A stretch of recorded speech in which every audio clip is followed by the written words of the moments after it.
At dawn, on June 4th, 1942, thousands of miles of open ocean lay between two fleets that could not see each other. But within hours, the fate of the Pacific War would be decided not by battleships or guns, but by young men in fragile aircraft, fighting and dying high above the sea. For Americans in 1942, the war still felt distant, but the fear was real. Pearl Harbor was only 6 months in the past.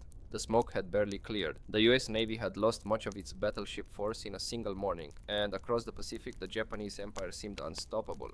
One by one, American and Allied strongholds had fallen. Guam, Wake Island, the Philippines, Singapore. The Japanese flag now flew over territories stretching thousands of miles. Many in Washington feared the worst, that Hawaii itself might be next. At the center of this storm was a tiny speck of land, Midway Atoll. Barely 2 miles long, flat, wind-scoured, and isolated, Midway was easy to overlook on a map, but strategically it was priceless.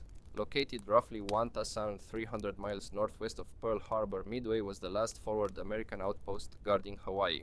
To the US Navy, it was an unsinkable aircraft carrier. To Japan, it was a door that needed to be kicked in. The man who intended to kick it open was Admiral Isoroku Yamamoto, Commander-in-Chief of the Combined Fleet. Yamamoto was no fool.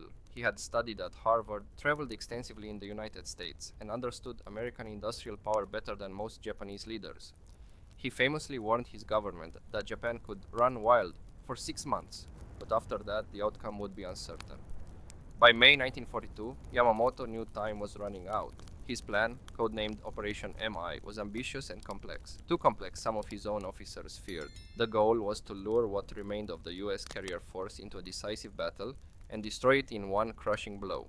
Without carriers, the Americans would be unable to challenge Japan's expanding defensive perimeter.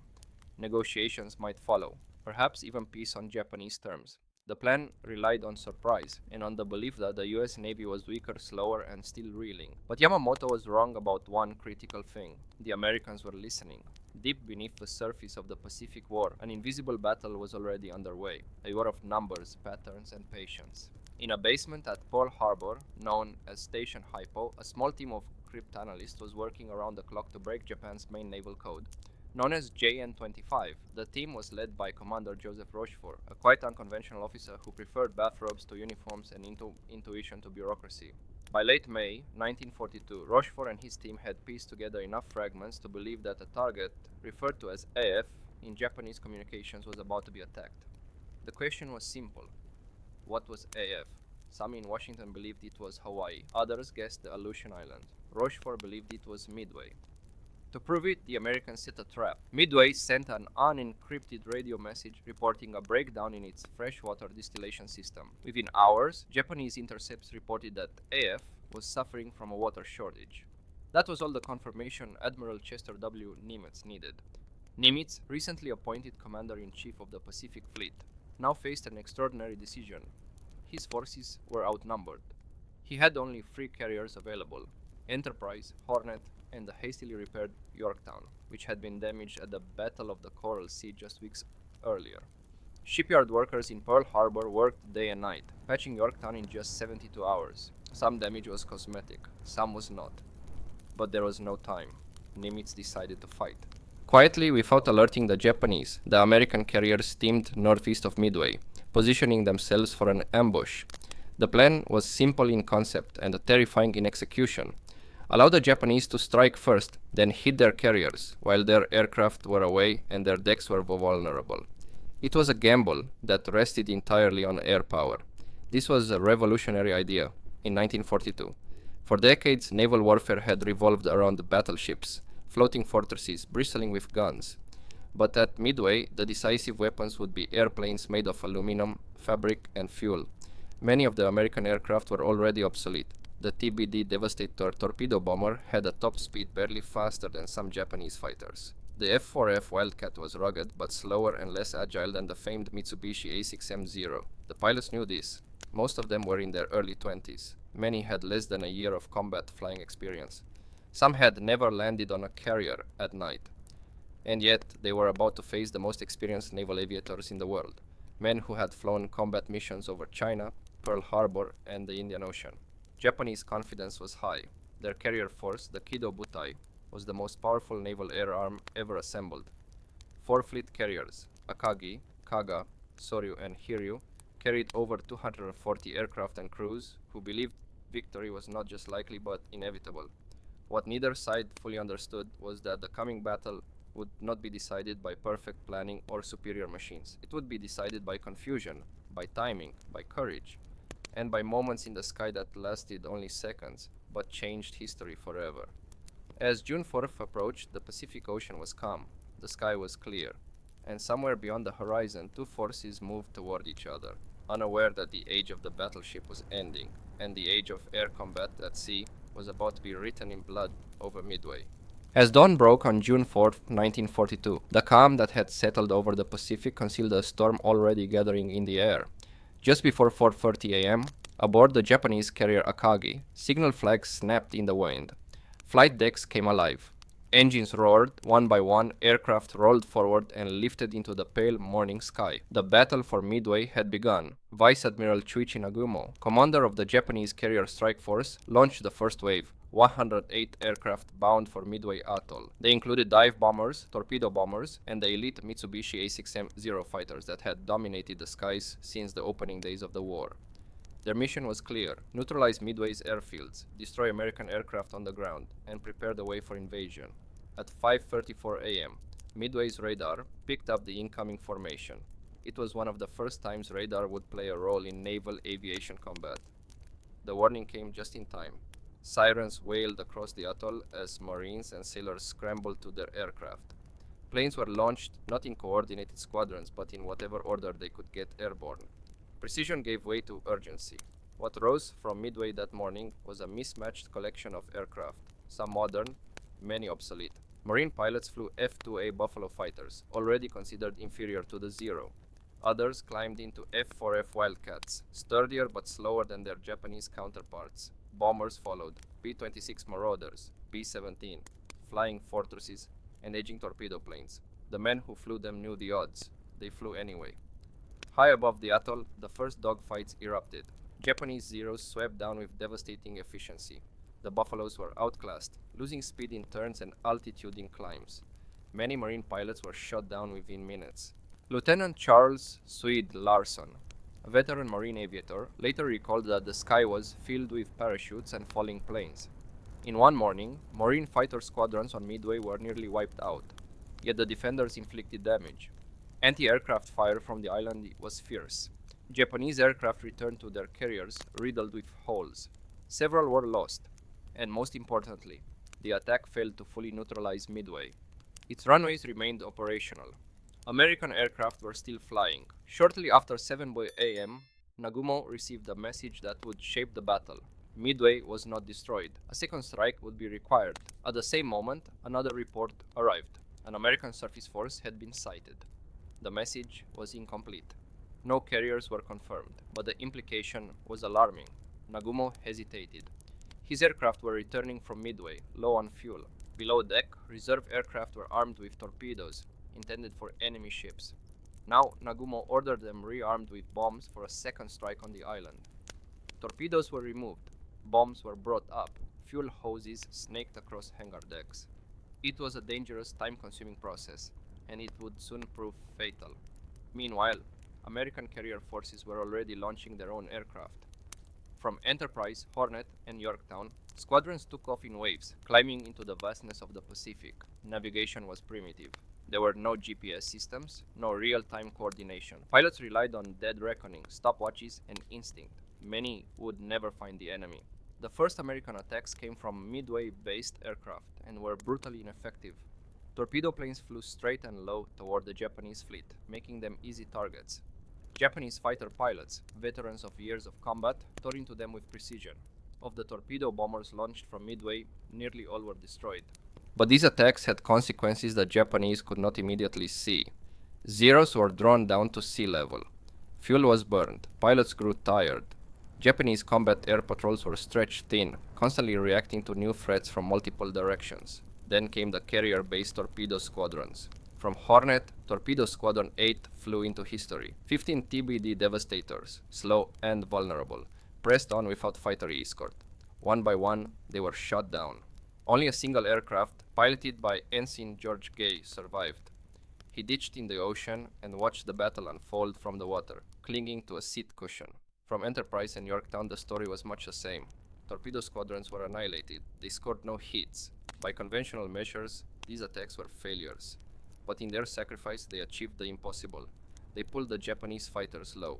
They disrupted Japanese timing.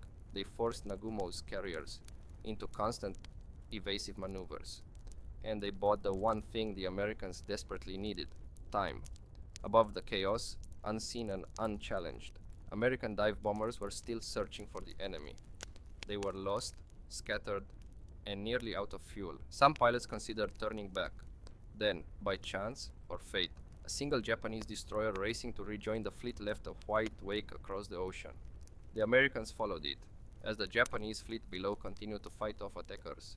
It believed it had already defeated. The stage was being set for a moment that would redefine naval warfare forever. A moment only minutes away, and one the Japanese would never recover from.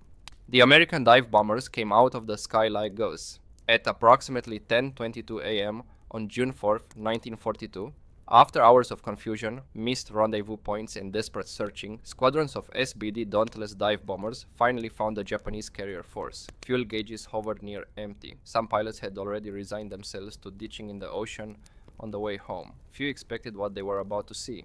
Below them lay the heart of the Japanese Navy. The carriers, Akagi, Kaga, and Soryu steamed in loose formation, their decks crowded with aircraft. Bombs and torpedoes sat exposed. Fuel hoses still lay across hangar decks. Fighters were below, being refueled and rearmed. Above them, the sky was nearly empty. The Japanese combat air patrol had been dragged down to sea level, chasing the last American torpedo planes. It was the worst possible moment. Lieutenant Commander Wade McCluskey, leading the dive bombers from Enterprise, later wrote that he knew instantly the opportunity would never come again. He ordered his pilots to attack. The Dauntless rolled onto its back and plunged. Air brakes screamed. Wind tore at wings. Pilots aimed directly at the flight decks, the most vulnerable part of any carrier. Anti-aircraft fire erupted from below, black bursts filling the sky. But it was too late. On Kaga, multiple bombs struck almost simultaneously. One punched through the flight deck into the hangar, igniting fueled aircraft. Another detonated near stored munitions. Fire spread uncontrollably within minutes. The ship became a floating inferno. On Akagi, the flagship, only a single bomb hit, but it was enough. It struck near the island structure, penetrated into the hangar deck, and detonated among armed aircraft. Flames raced through the interior. Admiral Nagumo and his staff barely escaped. Within hours, Akagi was doomed. Soryu suffered a similar fate. Bombs tore into her decks, setting off secondary explosions that could not be contained. By late morning, 3 of Japan's 4 fleet carriers were burning, dead in the water. The transformation was almost instant. At 10:20 a.m., the Japanese Navy was at the height of its power. By 10:30 a.m., it had lost the core of its striking force. Naval historians would later describe it as the most decisive 10 minutes in the history of warfare. But the battle was not yet over. The 4th carrier, Hiryu, remained operational. Her air group, commanded by determined and skilled aviators, struck back with speed and precision.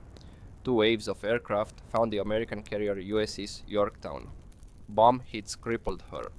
Torpedoes smashed into her hull. Within hours, Yorktown lay dead in the water, listing heavily. For a moment, it appeared the Japanese might still salvage something from disaster. American damage control teams fought fires and flooding with extraordinary discipline.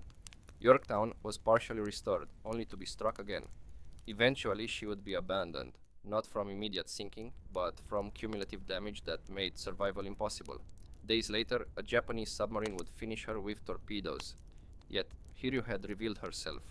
Late in the afternoon, American scouts located the last Japanese carrier. Once again, dauntless dive bombers took to the air. Fatigued pilots climbed back into their cockpits, some flying their 2nd or 3rd mission of the day. They found Hiryu as the sun began to sink. Bombs struck home. Fires erupted. Her fate mirrored the others. By nightfall, Hiryu was burning uncontrollably. She would be scuttled the next day. In the skies above Midway, the dogfights continued, but their character had changed. Japanese pilots, once aggressive and confident, now fought defensively, protecting doomed ships, low on fuel, low on hope.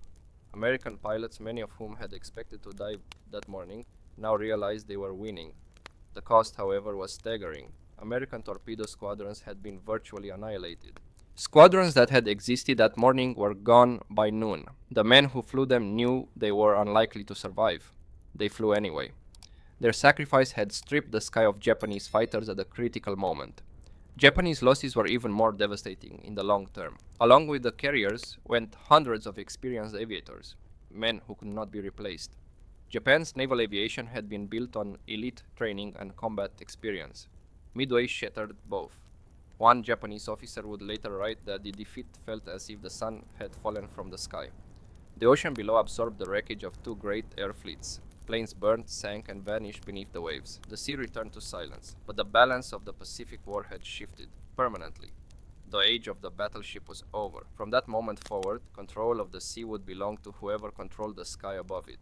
When the smoke finally cleared over the Pacific, the Battle of Midway did not end with a triumphant parade or an immediate American advance. There was no dramatic announcement to the public that the war had turned. In fact, for many Americans reading newspapers in June 1942, the battle seemed confusing, costly, chaotic, and incomplete. But beneath the surface, something irreversible had happened. The Japanese Navy was broken in a way that statistics alone could not explain. In raw numbers, Japan had lost 4 fleet carriers: Akagi, Kaga, Soryu, and Hiryu. More than 300 aircraft were destroyed. But the most devastating losses were invisible: veteran pilots, aircrew leaders, and deck officers whose experience could not be replaced. Japan's naval aviation had been built on a small, elite core of professionals trained over many years. Midway erased that core in a single day. The United States, by contrast, lost 1 carrier, Yorktown, and approximately 150 aircraft. The losses were painful, deeply personal, and felt immediately by the men who survived. But unlike Japan, the United States could replace ships, planes, and pilots. American factories were only beginning to shift into full wartime production. New carriers were already under construction. Thousands of new pilots were entering training pipelines that would soon overwhelm Japan's ability to respond. This imbalance defined everything that followed. In the weeks after Midway, Japanese commanders struggled to comprehend the scale of the defeat. Admiral Yamamoto, who had orchestrated the operation, reportedly took the loss personally. Though he continued to command, his strategic freedom was gone. The initiative, the most precious currency in war, had passed to the Americans. For the first time since Pearl Harbor, Japan was forced onto the defensive. The immediate strategic consequence of Midway was subtle but decisive. Japan abandoned plans for further expansion eastward. Hawaii was no longer threatened. Australia, once feared to be isolated or invaded, was now secure. The Japanese defensive perimeter, once growing outward, froze in place, and then it began to shrink. Just 2 months later, in August 1942, US Marines landed on Guadalcanal. The campaign that followed was brutal, grinding, and far from a clean victory. But it would never have been possible without Midway. The Japanese could no longer mass carrier air power with confidence. Every operation carried risk. Every loss mattered. Midway also transformed how the war was fought in the air. Before June 1942, Japanese pilots had enjoyed near total superiority. Their Zero fighters were unmatched in range and maneuverability. Their pilots were veterans of years of combat. American pilots, by contrast, had been trained for peacetime. Midway forced a painful but necessary evolution. American naval aviation learned quickly that survival depended on teamwork, coordination, and doctrine, rather than individual skill. The Wildcat was no match for the Zero in a turning fight, but tactics like the fetch weave allowed American pilots to fight as pairs, protecting each other. Radar-guided interceptions, centralized fighter control, and layered air defense became standard. The Japanese, meanwhile, failed to adapt at the same pace. Their training system remained rigid. Replacement pilots received fewer hours. Aircraft design prioritized performance over survivability. Losses mounted. Perhaps the most enduring lesson of Midway was psychological. For the Japanese Navy, Midway shattered the belief in inevitability. Officers who had grown accustomed to victory now planned with caution. Aggression gave way to hesitation. The myth of invincibility, carefully cultivated since the Russo-Japanese War, was gone. For Americans, Midway restored faith. It proved that Japan could be beaten, that intelligence mattered, that courage could compensate for inferior machines, and that young men, many barely out of college, could carry the weight of history in their hands. Decades later, survivors would recall the battle not as a clean victory, but as a blur of fear, exhaustion, and loss. Ensign George Gay, the lone survivor of Torpedo Squadron 8, would say that he never felt heroic, only lucky to be alive. Others spoke of friends who never returned, of empty bunks, of squadrons erased in a single morning. Midway was won by men who did not live to see its meaning. It was also won by cryptanalysts in dark rooms, by mechanics working through the night, by commanders willing to gamble everything on incomplete information. It was a battle shaped as much by chance as by planning, by a wrong turn at sea, by a delayed scout plane, by a single bomb hitting the right place at the right time. Historians have often debated whether Midway won the Pacific War. It did not end it. It did not even guarantee victory. But it made defeat for the United States unlikely, and ultimate defeat for Japan inevitable. From that point forward, the war became a matter of time, resources, and endurance. As American carriers multiplied and advanced westward, island by island, the lessons of Midway echoed in every operation. Air power ruled the sea. Surprise could still change outcomes, and control of the sky meant control of the future. Today, the waters around Midway Atoll are quiet again. The carriers lie thousands of feet below the surface, preserved in darkness. Aircraft rest where they fell. The ocean keeps its secrets well. But for those who understand what happened there, Midway remains one of history's rare moments. A single day when the direction of a global war pivoted in silence above the waves. Not with a declaration, not with a surrender, but with 10 minutes of fire in the sky. And a legacy that still defines modern warfare.